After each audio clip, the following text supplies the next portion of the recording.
working to connect seniors to services that matter.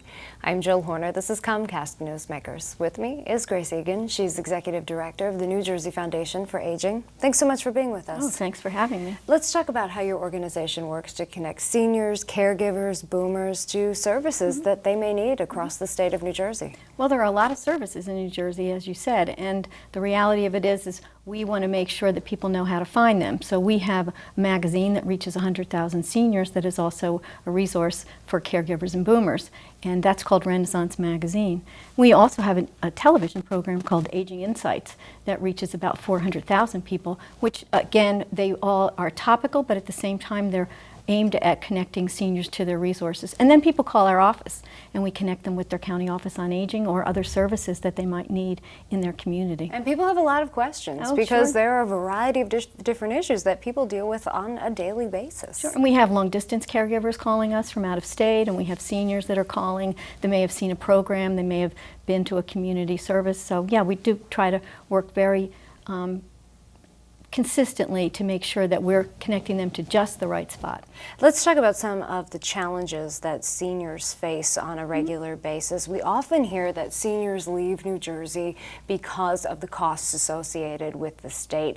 You recently conducted an Elder Economic Index. What were the results? What did you find about New Jersey? Well, what we found is the most expensive cost for a single senior is their housing. So affordable housing is really key, whether it's a rental situation or whether it's an ownership situation. Property taxes really do determine the fair market value when it comes to renting.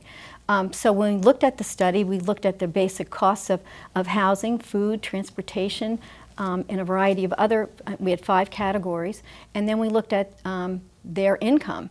So for instance, the average income for a woman on Social Security is about $12,741. Well, if her cost of living is really about $26,000, how do you close that gap?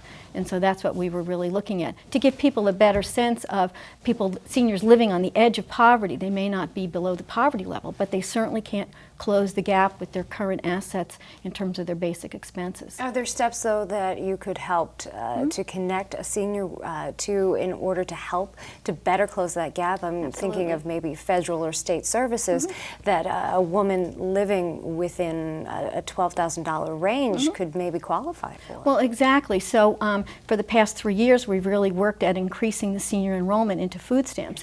The SNAP program, in 2008, there were only 64,000 registered. By the end of 2011, there were 95,000. So we have a variety of partners that we work with to try to make seniors understand that food stamps is really something that can help them close the gap. It can give them an additional $600 perhaps to pay for their basic expenses. The other thing is there are Meals on Wheels programs, there are congregate meal programs, and what we're really trying to focus on now is affordable housing, because housing is the largest expense that a senior has. So is it really true that seniors are leaving New Jersey? I think seniors leave New Jersey for a variety of reasons. Some of them want to be snowbirds, or they want to go with their friends to Florida or their family members. But oftentimes, as those support networks change, they come back to New Jersey because they have other family here, they know the community, and so, you know, we see kind of a revolving door.